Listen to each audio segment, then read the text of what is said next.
Game number 3 in this best of 5 grand finals. Like I said before, guys, MMA is certainly the favorite coming into this, but it's not like Happy's been putting on a shit show for you all. It's been longer games, tentative games, but he's been making some cool things happen during them. I kind of hope that he can bring it all together here in game number 3 though and turn this around, but like I said before, Happy's not the type of player, like when he loses game number 1, it's usually downhill from there. Anyways, awkward pause there aside as I had something stuck in my throat. Spawning here in the top right corner of the map from Empire, the Red Terran player, Happy. And his opponent over to the south.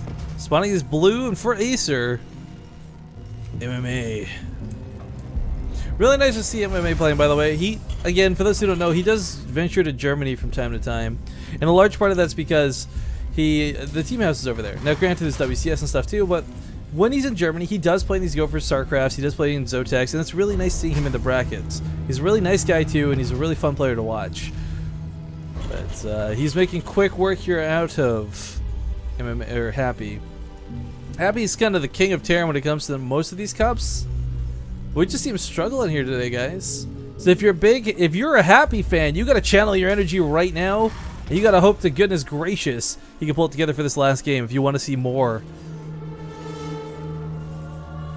Oh man, hey, what is going on? I'm sorry, I'm really bad at checking these because I never get donations.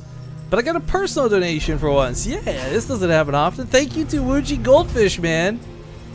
He leaves the message. I know views are down throughout Twitch right now with the exception of botters, but here's a little extra to help out. Use it for whatever. Thank you so much, man. That means a lot to me, it really does. I don't know, I haven't had any food. I don't know what's stuck in my throat, but it feels like there's like a crumb stuck in the back of it or something. So I'll try not to gross you guys out with my coughing, but my apologies in advance to try and get through this last series. Anyways, Ultra Team does present one dynamic change to this. There's been a lot of Hellion problems for both of these players on both sides, and on Ultra Team it's a little easier to take care of that. There's only one ramp you have to worry about, and as I said before, it covers 2 bases. Happy though has played the same way every single game, and I think he's going to really need to change it up. As well, I shouldn't say play the same way. Let me take that back. That's too generic of a thing to say, but he has opened the same way similarly in each of these games of the series. So I'm hoping with my fingers crossed, he doesn't actually opt for that earlier command center. Maybe decides to be a little bit more greedy and try to punish MMA on a map where he would assume that Happy would go for a quicker command center. I think with this earlier start port, I'm liking this a lot better out of Happy. But this doesn't guarantee him a victory by any means. His second gas is on the way. He'll have cloak out, sure, but one sec, guys. I'm hoping drinking? What is that in my throat? Yo, this is not cool. Anyways, with the start board here, maybe he actually gets across the map with a fast Banshee. And if MMA goes for a Banshee, when it comes to Banshee versus Banshee, guys, and there's no Viking first scenario, the person who gets the Banshee in the other person's base first typically just auto wins. Ooh, nice of you to die there. First blood. Almost missed it, but I didn't. Because I'm patting myself on the back as reinforcement to continue doing this properly. But anyways, both players are going to go Cloak versus Cloak, Banshee versus Banshee. It looks like they're actually been made at pretty much the exact same time as far as I can tell. So I don't know who's going to get to the other base first. Naturally, players usually do just auto rally them, but anyways, SCV also going to die. This will be fun to watch. So, if you've got enough Marines, you can deal with the Banshees, no problem. Typically, after that first Banshee, there's 2 things you do. You either make a second Banshee or invest into a Viking immediately. If one player invests into the Viking quickly, they may just win this game. If both of them invest into a second Banshee, shit is going to hit the fan. This is what the bottom line comes down to. So it's really key what comes out of this starport next. Raven for MMA, not a bad idea. But I don't know if the Marine count's going to be enough to deal with this. And that's what's kind of scary.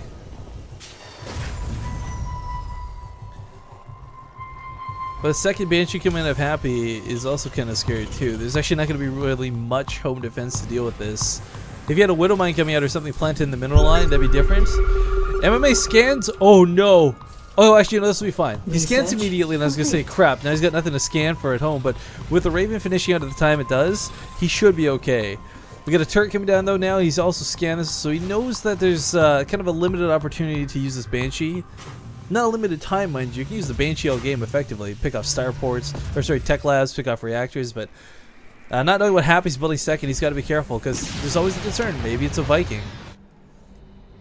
Now it's worth noting Happy did manage to delay the Command Center of MMA this time. Raven being out there does kind of provide a big problem as far as detection goes, but if microed correctly, he can dance around these Marines. MMA really put that auto turret in a poor spot. Widowmine will go off though, didn't even see that, so that works out then. There's camouflage in with the mineral line, really well played. Happy's gonna have to worry about this. Widowmines are funny too. Widowmines will one-shot a Viking, but they will not one-shot a Banshee. Banshees just barely have enough health to survive a Widowmine hit directly, so you will need a little bit of something else to really make it that one-shottable phase. But nice to have them nonetheless. My favorite was Innovation. What he would do is like he'd send a Widowmine and burrow it like here type thing, and you have like a Banshee chasing around by a Viking. Well, the Banshee just kites it over top of the Widowmine. The Viking dies to the Widowmine. Good to go. Their commands are going to be delayed. Does have to be careful. There is the potential more Widowmines. Of course, they're always hard to scout and not fun to look for, but Banshee going to kill some more SCVs. Viking and the Raven will drive this back. Yes, there we go. I don't know whether they'll kill it or not. In the meantime, we got two Widowmines walking across the map here. They will plant themselves down outside of the base, and this is more of an annoyance than anything else. First off, he'll block out the third for a little bit. He'll probably force a scan, which is even more annoying. But even if he just picks off like one Marine from time to time, if he picks off a Hellion here and there, these Widowmines become, quite frankly, worthwhile. But yeah, the third's finishing up here in a second. Raven's already done though. If Happy moves that over a little bit, I think the tank is just barely out of range. Yeah, can't quite snipe that off. But he'll be able to deal with the Widowmines without burning scans, which is always a nice thing. Meanwhile, Natural Base finally up and running for MMA. Has taken a bit of heat so far this game for those earlier Banshees. Happy getting a little bit more cost-effective with his early game. I think we'll phrase it like that for now. But a couple Marines gonna move out here. If they awkwardly run on top of that Widowmine, could be trouble. Happy should see this with that Raven, I think. Yeah, alright, chases off one at the third too. So he'll be able to move his command center over. So even though he didn't go for the very fast command center, like command center first or anything on this map, Happy still able to get a nice little edge in this game. Because of, well, the fact that he's got that third up so much sooner than MMA. I mean, Orbital's completed for MMA, but he's not even looking to move that just yet. It's not even lifted, it's not moving, it's not landing. Meanwhile, Happy actually just barely dodges that scan, so I don't know if MMA actually saw the command center moving towards the third, although he can predict it because of the Widowmine being killed off and chased off. Middle of the map was a bit strange. Siege tanks have some of the highest single target DPS in the game. I wouldn't go as far as to say the single highest, but unsieged, they can do a lot of damage, and sieged, of course, is even stronger. But it's really weird. I've been casting a lot of Starbow, and I don't want to really bring the two worlds together by any means by this statement. It's not some righteous move, but it is worth noting. I think if they could integrate the way they do siege tanks from Starbow to the way they do siege tanks in StarCraft 2, it could be really cool. And I'm not even talking about the double damage, but the fact that tanks can move and shoot, they've got a moving shot, so to speak, with that turret. It's not quite like a Phoenix, but you know, you don't have to stop and shoot and stop and shoot and stop and shoot. You can actually move around a little bit while doing it. It's actually really fantastic to watch happen. Would love if StarCraft 2 could pick up on some of the more subtle things like that, because all of a sudden tanks no longer have only one feature. At the moment in StarCraft 2, if you got a siege tank, it's either sieged or it's garbage a lot of the time. Vikings roaming around the map though for MMA, and this is such a big freaking map, guys. I really don't know if Happy is gonna be able to cover all of his blind spots, so to speak. I mean, hell, the Vikings coming towards that natural base could always land. This drop in the main might be a problem. Although likely not. It's only one turret advantage with 4 Hellions.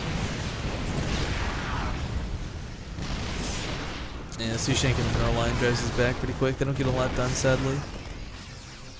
MMA with the moves, but unfortunately can't really execute much with them. Man, Happy has got everything covered this game. It's like watching a completely different player. No drops are getting in, no damage is being done, and no harassment is being suffered. He's looking really tight so far this game. But MMA now on 3 bases as well. Both of them are pretty well set as far as that goes. MMA is once again playing mech, and Happy's going to go for that bio build as he's got level 2 weapon upgrades on the way. Combined with armor and combat shields. I believe he's already got Stim 2, right? Yep, Stim is finished.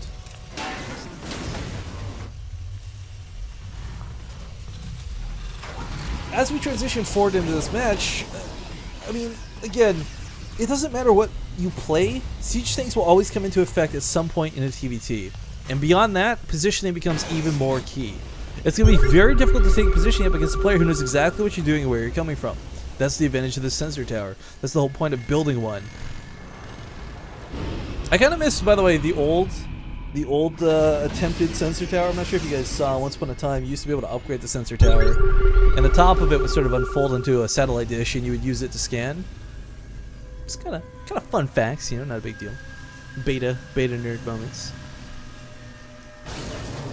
But yeah, I really wish it had more of a purpose, because while it's not overpowered or underpowered, like the sensor tower is kind of fine the way it is. I do wish it had a little bit more to it to justify that really expensive cost. But anyways, pushing forward here, because I mean, yeah, you only really see these in TVT, right? Anyways, one Banshee gonna pick away a little bit. There's actually no anti-air here for MMA. There we go. Here comes the Vikings and the Raven. Might lose the tank to this. No actually repairing it, so we'll keep that alive. 2 Seeker missiles or just one? 1 Seeker missile is not a threat at all. Not sure why he did that.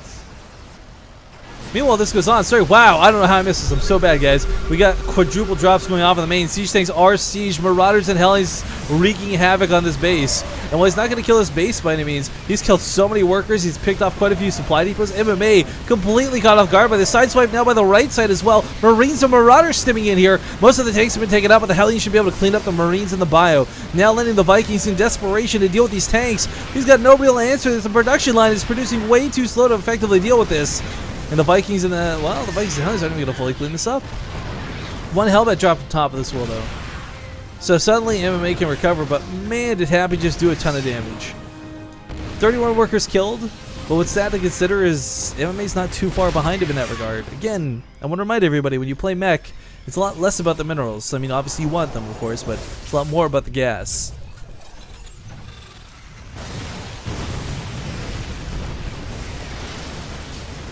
So just responding to chat with Diamondbacks when asked what was that one you used to move and shoot the campaign. But Happy pushing through here with a lot of force. MMA's starting to bleed out a lot of units right now, guys, and he just doesn't have a lot left.